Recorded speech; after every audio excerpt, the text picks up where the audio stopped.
Have you ever thought about the expression state of mind? This mental and emotional condition you have for certain moments. It's all encompassing, your thoughts, your feelings, your attitudes. Triggers emotions like happiness and anger, or cognitive states like focus, confusion, or creativity. What's fascinating is that a state of mind is dynamic. It can change based on your circumstances. It's like the switch where you're suddenly optimistic or pessimistic, certain or uncertain, secure or insecure. In other words, how we interpret these situations impact how we make decisions, how we respond to our environment. In fact, it encompasses our entire well-being.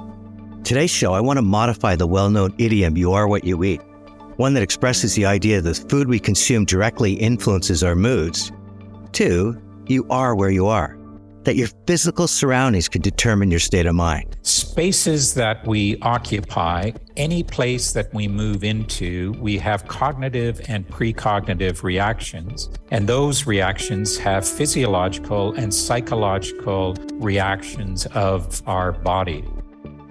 My guest today is Tye Farrow. He's an architect redefining what it means to create not only beautiful spaces, but places in which you can thrive. His work just isn't about aesthetics, it's about designing environments that actively promote our well-being.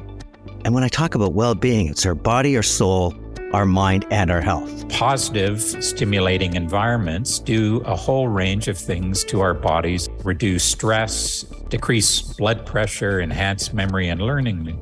And as we've heard, they strengthen our neural networks. He's just released his groundbreaking and best-selling book, Constructing Health. And Tye delves into the science behind how spaces, or this physicality, can influence not just how we live, but how we feel, and more importantly, how we feel better. We need to begin to think of the spaces we create as non-invasive therapeutic treatments. He dances across this intersection of neuroscience and architecture. He'll explain the concept of salutogenic design that actively incites health, and how you can apply it to urban spaces at homes and schools and hospitals. Imagine, from the places we live to the hospitals where we heal, these physical spaces have the ability to make us feel better. Feel better in the way we think, feel, and do. Hi, it's Tony Chapman. Thank you for listening to Chatter That Matters, presented by RBC. If you can, please subscribe to the podcast. And ratings and reviews, well, they're always welcome and they're always appreciated. Tye Farrow, welcome to Chatter That Matters. Great to be here, Tony. Lovely to see you as always. You know, it was wonderful to originally cross paths with you at the Bishop Strachan and some of the amazing work you did in that school. And to me, I never imagined that when you were designing, you were also thinking about sort of the health and mental well-being of the students. And that's why I'm so fascinated to unpack your new book and talk a little bit more about what you're doing in terms of this sort of state of place and state of mind. Bishop Strachan, that was in the early days, and I think I knew a variety of these ideas in your gut. You had that gut feeling, but I didn't have the material to support it. So let's talk about this journey of learning you're on. Where's the concept of just becoming an architect? Where did that come from? You've talked about this idea, you are where you are as a result of where you are. I grew up in Oakville. I was born in Oakville, just outside of Toronto, and I came home from the hospital and I arrived into a brand new designed house. My father is a retired architect. So he designs this house in sort of a suburban street, and it has a big wall of, handcrafted brick. And all the neighbors thought, well, these guys must not be social because there's no window. But you walk through a courtyard, and the courtyard has birch trees. It has thyme growing, and you can smell it. You then pass into a dining room that's all Scandinavian furniture, wood, curved. And then you continue into, the stairs go down, the roof slopes up into this living room that looks out over these huge big trees. And all I remember is lying on the floor in the sunlight, staring up at these trees. But the important thing about this house, my father was inspired by this guy called Richard Neutra. Richard Neutra grew up in Austria in and around the 1930s. And his best friend was Sigmund Freud's son. So he was immersed in that whole frothy period of inside space and outside space. But Neutra then goes on. Because of the war, he moves to the United States. He moves to Chicago, and he gets hired by this psychologist. And he designs the Level House, which is known as the Health House, on the cover of Time magazine, because it's incorporating all of these ideas that sort of came through Freud. And he then writes this very important book called Survival Through Design, which is certainly, my book is obviously an inspiration on where he was.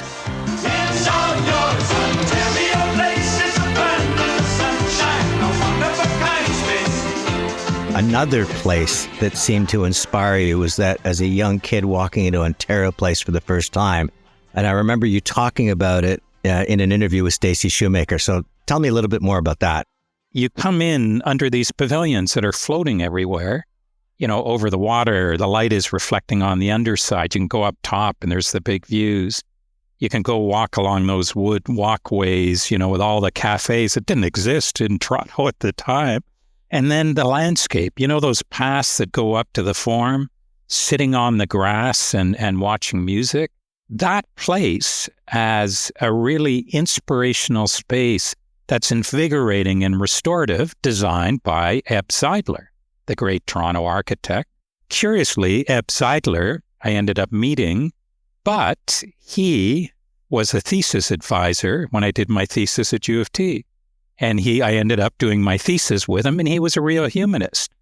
Ended up working for him and then went and opened an office with him in London. But this idea, like I talked with Stacy, this idea of beginning to link together these ideas of health and well-being in both an invigorating and a restorative way.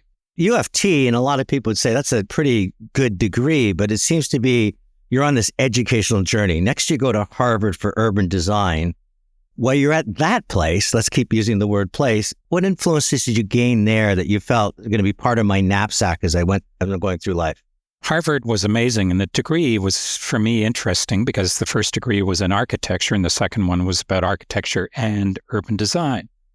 And so urban design isn't just about buildings, it's the edge of the buildings, the spaces, or as you say, the places, and the landscapes in between. But when I'm there, I come across, as we all know, Frederick Law Olmsted. Who's Frederick Law Olmsted?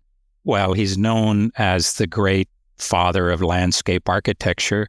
And what did he design? Well, that place we love to go to when we go to New York, which is Central Park. And so we know him as this fantastic landscape architecture. But you know what? He wasn't a landscape architect. But in fact, he was a public health activist. He was the founder of the U.S. Sanitary Commission, which is the forerunner for the Red Cross. And he used design to cause ecological, physical, societal, and mind health. And I started to think, am I actually an architect? Or am I a designer? Or in fact, should I be thinking of myself as a public health activist? Do you think in some ways you're this silver ball in this pinball game, bouncing off of these extraordinary people, because your next part of this sort of who am I going to be takes you to Venice. And while you're there studying in Venice, you also, in your spare time, decide that you have a strategy for saving Venice. So talk to me a little bit about what happens there. I had this gut feeling that environments influence and change us. And I came across a book, this was just before the pandemic, probably 2 years, this amazing lady called Sarah Goldhagen, writer for New York Times, great teacher. And she writes this amazing book called Welcome to Your World, which effectively lays out the neuroscience architecture connection, how the mind is influenced by the environment. I then decide to go to submit a paper for something called the Academy of Neuroscience for Architecture at the Salk Institute.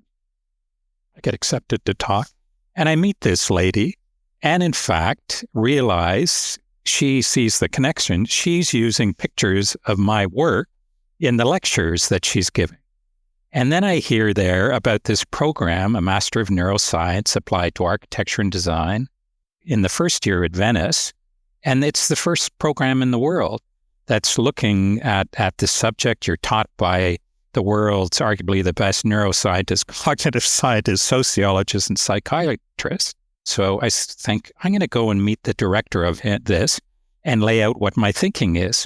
I do. He's very excited about it. And he says, you can come as a fly-in student, be in Venice a week a month. And I say, this is amazing.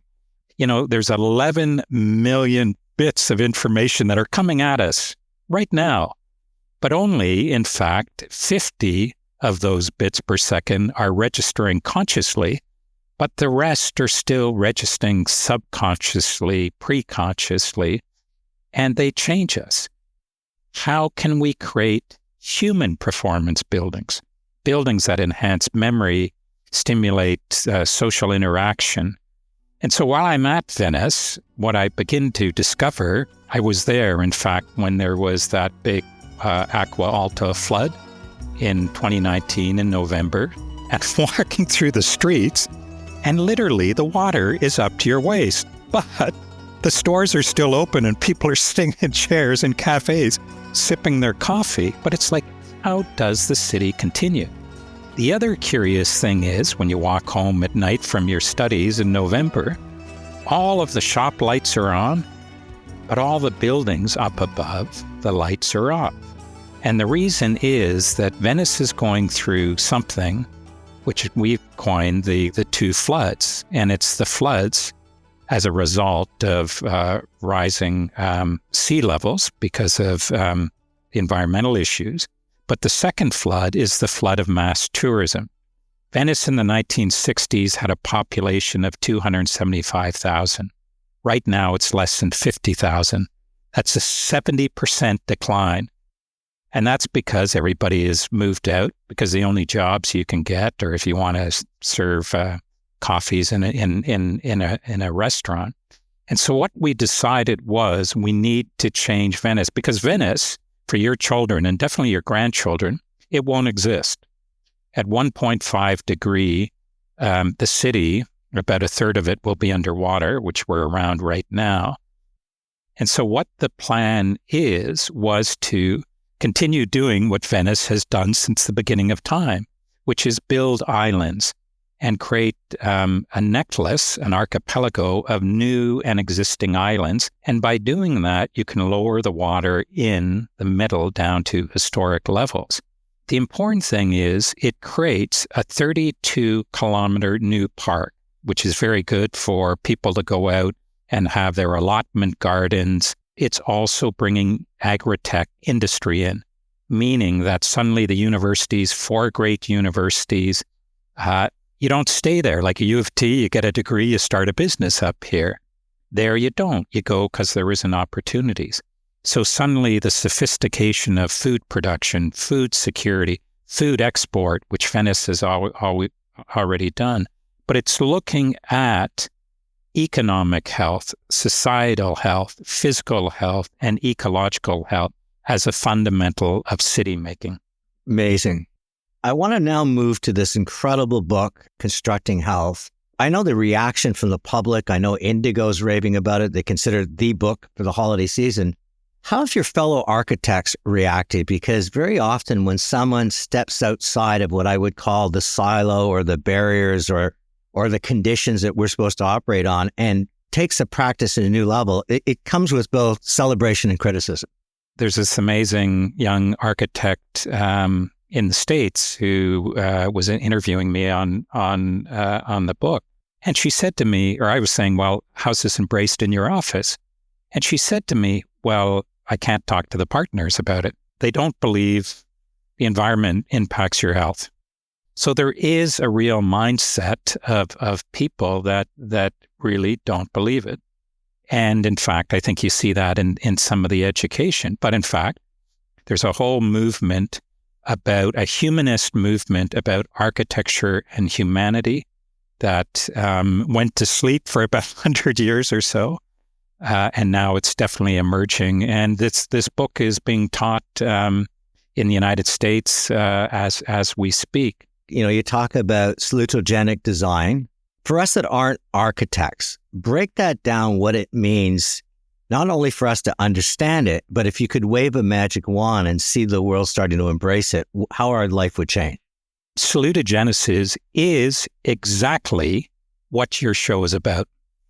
In fact, I think you need to rename your show the Salutogenic Soul Podcast, because your podcast, as I understand it, is discussing with people that have gone through extraordinary circumstances, often very negative, and have come out of it in a transformed way. And salutogenesis is exactly about that. Let me step back a little bit. It was coined by a guy called Antonovsky, who was an Israeli-American doctor. And he studied people that went through terrible, terrible situations. And in fact, a number of them that went through the Holocaust. And he couldn't understand why some of these people came through such an experience, but were really able to frame a way forward. So he coined this word called salutogenesis. Very few of us know that word, but do you know the word pathogens? Pathogenic. Of course we do. And pathogenic comes from the root words, the Latin and the Greek words of patho and genesis, which is meaning disease, and the origins. Our whole medical system is a pathogenic system, stopping bad things from happening. Salutogenesis comes from the Latin and the root words of solace and genesis, solace, the goddess of health and well-being. So instead of stopping bad things from happening, salutogenesis is about health creation, this idea of a sense of coherence, and meaning a sense of purpose. So Tony, if you don't have a sense of purpose, you're probably not going to get up in the morning. And he sort of supported that concept around three ideas, which was about comprehensibility, manageability, and meaningfulness. Meaning, do you see a path forward? Do you think you have the resources to get you through it? But more importantly, that you have meaning and purpose. But think of the buildings you come into. Do you know where the front door is? How do I get into this building? So the sense of coherence doesn't exist. The manageability, when you get in, do you know how to move through it? The comprehensibility, but most importantly, do buildings communicate meaning and purpose to us, which gives us that extra spring in our step. The statistic that I discovered, which shows exactly where we are in a period that's only about 150 years old, Western evidence-based medicine, that is a pathogenic view. For 3,000 years of human history, which I trace in the book, we had a salutogenic view, but we shifted away. And the evidence is there are 8,000 known causes or symptoms of disease, but there's only 80 known causes or symptoms of health and well-being. My purpose with the book is to begin to change our mindset towards a salutogenic view. What's it like for you walking into places now where I would imagine most architects view it, try to understand the motivations behind it, but now you're looking at it from sort of the body and mind and soul of the individual? I think myself, as well as the team I collaborate, we're just a lot more intentional about what we do and, in fact, the way we see, being able to really connect the dots of what enhances human performance. How receptive are clients to this? Because ultimately the end game is someone that's going to work in that building, someone who's going to find their spirits elevated. In fact, the clients have been extraordinarily responsible, and we work primarily with purpose-based organizations, lots in the health and the knowledge sectors, education. It's shifting away a little bit from, the analogy I like to use is a lot of the buildings we create are like hamburgers. Well, a hamburger is very functional, isn't it? You don't need a knife and a fork and a plate. You can hold it in your hands and consume it. It does what it asks you to do, doesn't it? Gives you protein and calories, but it leaves you feeling empty after about an hour you had it, and it does more damage to you because the sodium content and all the over-processed nature of it. A lot of our buildings are like that. They're transactional. They only do what they're asked for. With our clients, though, Tony, if you spend, say, $1 on a building, how much do you spend over the life of that building on the heating and the cooling of it? $5. Well, that's a lot of money. So you better focus on the mechanical, the electrical systems, the envelope, so it's functional from that standpoint. But how much do you spend on the people inside the building through the life of that? $10, $50, $100? It's $200. If there's 1 penny, 1 cent of that dollar that has an impact on the performance, memory, social interaction, creativity, empathy, learning as a result of the design decisions, it has massive impact on an organization. And so when we get into those discussions, the clients say, you're absolutely right. And we can see it as a result of the performance of the buildings we create. What is that cost-benefit analysis? Because some of these investments might take a little bit more upfront, but there is a payback period, whether it's putting in a heat pump, additional insulation. Those are all decisions that you should be thinking about as you go through that process, and they will pay you back over time. What you heard was words of wisdom from Leah Robinson, who's going to join me later in the show and talk about greener homes. But when we return, Tye and I continue to talk about homes and buildings being more than just a place to be, but a place to be healthier. And of course, my 3 takeaways. Hi, it's Tony Chapman from Chatter That Matters.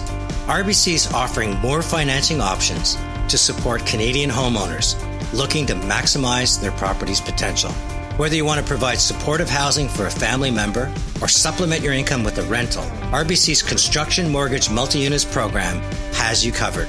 You can finance additions like laneway homes, garden suites, modular units, or even redevelop your home into duplexes or triplexes. Speak to an RBC mortgage specialist today to see how this program can work for you. Maximizing the potential of your home, well, that matters to you, to me, and to RBC. My guest today is Tye Farrow.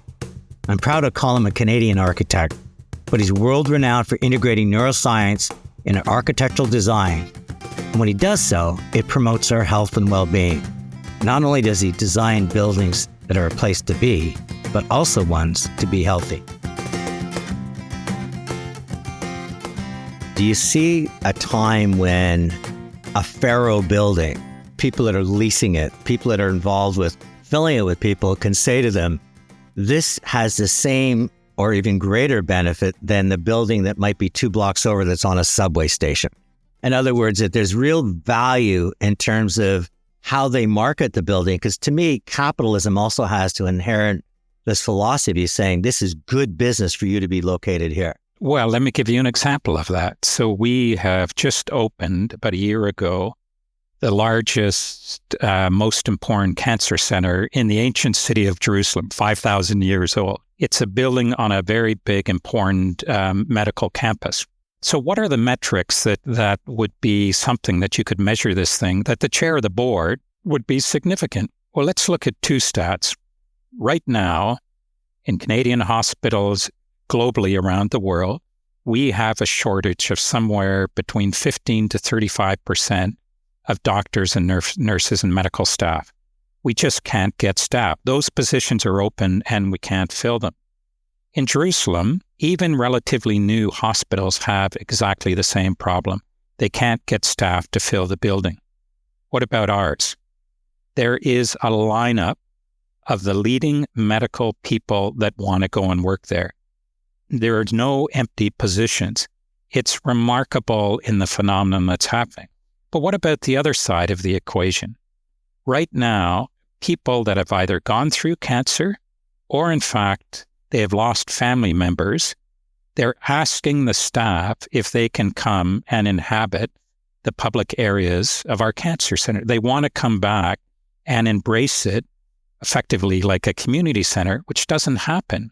And importantly, since the hospital has been keeping patient satisfaction records, the patient satisfaction records for this building are the highest ever that the hospital has recorded. So if you were the CEO or the chair of the board of that organization, are these stats meaningful to you? Is there anything that we should be thinking about, even within our own homes, to understand, as I used in the opening, instead of you are what you eat, you are where you are? What we need to step back and understand, the way that the mind works is the way that we build person-to-place relationships is exactly our mind. It's the same way that we build person-to-person relationships. So what are characters and qualities of environments that offer that? In the book, I talk about one thing, and we use it a lot, is the material wood. Wood's very interesting because you can see the grain. You can imagine it growing over time. But the important thing about wood is that it works to all your senses. When you look at it, you see the grain. When you touch it, it doesn't feel like steel. It doesn't take the temperature from you. The other important thing is, that sound on walking on wood? Think of the deck up north. That relates to your theta and beta waves, which is both the positive and the negative. Wood works perfectly in the positive side of sound, which is lowering blood pressure, heart rate, but also the scent of wood. Think of a sauna, that smell of cedar. That, in fact, does the same thing. It changes your physiology. So if we can use these tools in our environments, they have an impact. As I write about, that you want to linger in these spaces, you want to spend more time with people. It changes your physiology and your biology as a result of it. Just remember, it's using all of the tools. We're very sort of visually focused because of Instagram and TikTok and these things, but your body, the multimodal sensorial part, is the key piece of the equation. Tye, the interesting narrative that seems to be roaring through workplaces, ordering people back to office. Why are we not creating spaces where people want to be there and thrive being there versus feeling they have to be there? I think the book is popular because through COVID, we began to realize that the environment has a significant effect of us. And we suddenly woke up and said, what the hell am I doing commuting to this miserable space, that I feel as if I'm in a little tuna can? And in fact, the statistics show that the environment changes your brain, your synapses.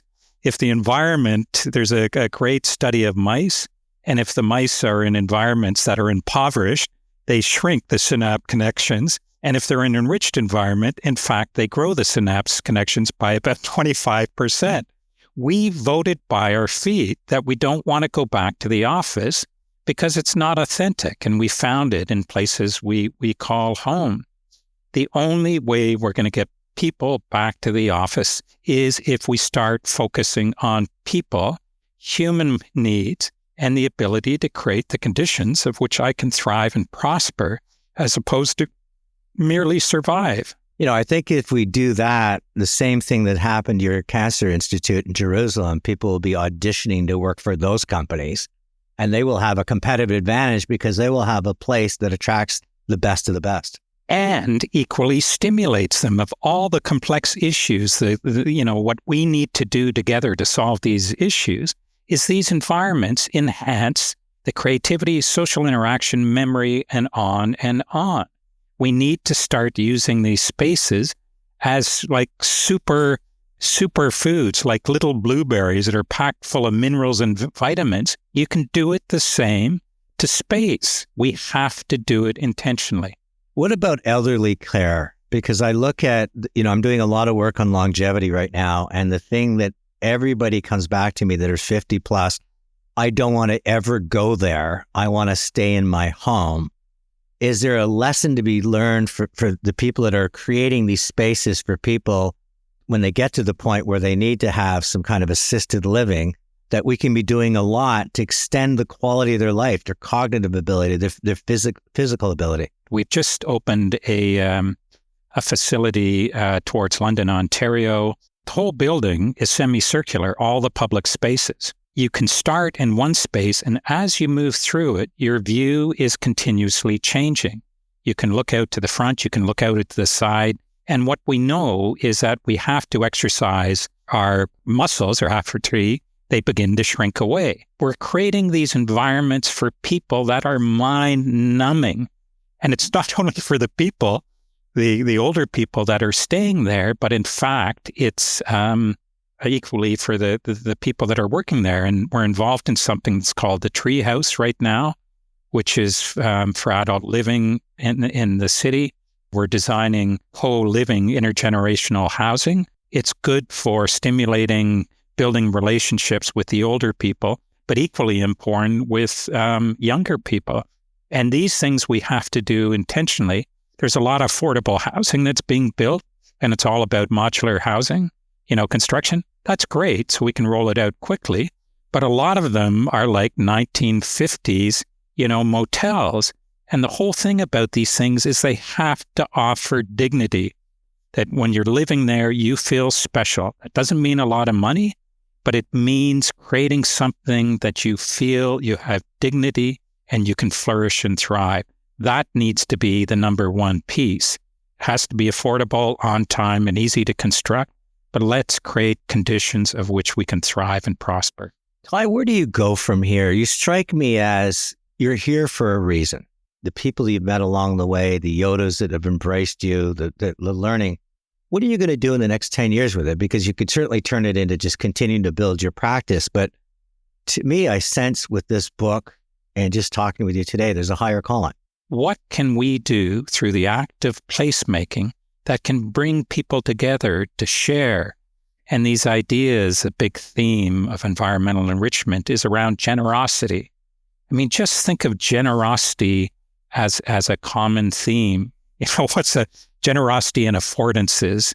Affordances, when you walk up to a door and you don't know if you should push or pull the door and you feel sort of like an idiot, or it says push or pull, that's not generous, and it doesn't afford you to know how to move through it. How many barriers are we creating where in fact we need to do the opposite, and we have to shift to a salutogenic, a health-causing view in all aspects?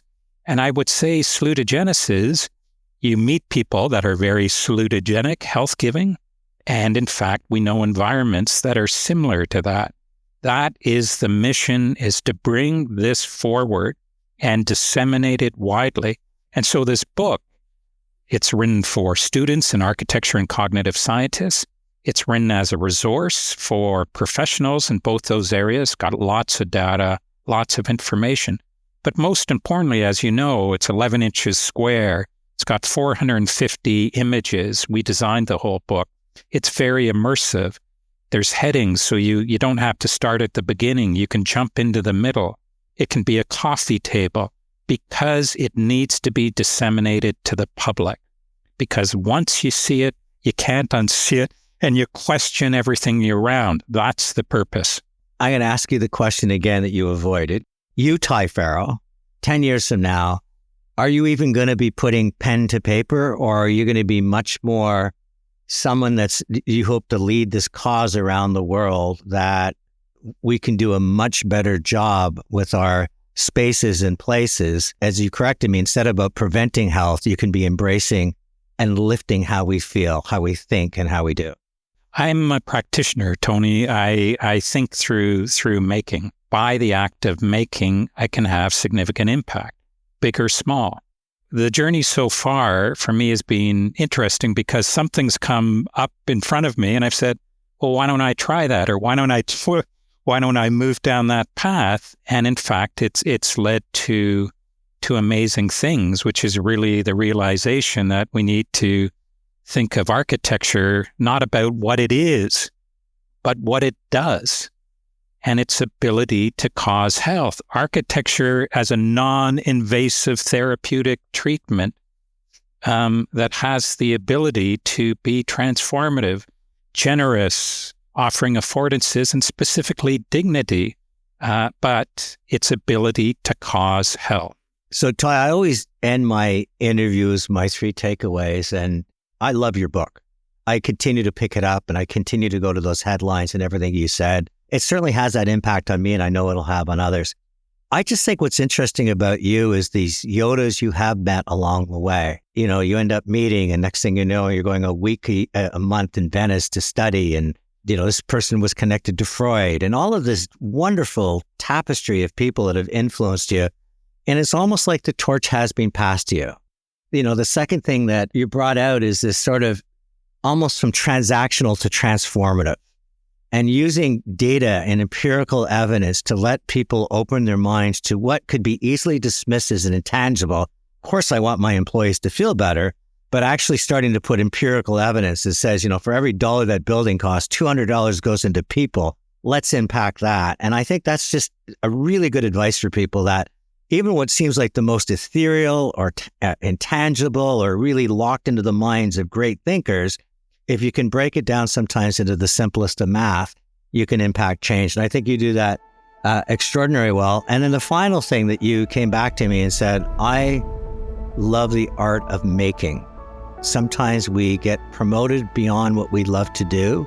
Sometimes we chase financial rewards beyond what we love to do. But if there's something you love and you're passionate about and can impact others, can transform others' lives, that is a good life lived. So for all of that and more, Tye Farrow, I'm just honored you joined me on Chatter That Matters. Tony, it's amazing to be with you because the people that you have, you tell a story about a journey. Joining me now is Leah Robinson. She's the Vice President of Home Equity Financing at RBC. Leah, welcome. Tony, thanks for having me. I'm happy to join you today on this important topic. Let's talk about green homes. There's an incredible appetite to do more for Mother Nature. But when I talk to people, they always talk about how expensive it is. Is there anything you're doing from your end to help people to kind of treat our planet better and at the same time be a little kinder to their pocketbook? You know, I think one of the things that people don't know is what large polluters buildings and homes are, both commercial and residential. And so there's actually a big opportunity here from a housing perspective to look at how do we solve that problem. And so when you look at things like retrofitting homes and building homes, we have a great opportunity in Canada to really start tackling this problem differently. Where consumers are looking at some of this is there still is, you know, some consideration of what that green premium looks like. And so there's a real factor that needs to come into play in terms of looking at what is that cost benefit analysis, because some of these investments might take a little bit more upfront, but there is a payback period, whether it's putting in a heat pump, additional insulation, windows and doors that will help keep the heat in your home. Those are all decisions that you should be thinking about as you go through that process, and they will pay you back over time. And if I went to RBC with that idea, is that something you'd also help me to understand is what is the payback on that green investment? We're building tools and resources for customers. One of the common pieces that people do is get an energy audit, which is an outside professional that would do that evaluation on your home. Our mortgage specialists are great. They know a lot about mortgage financing and things like that.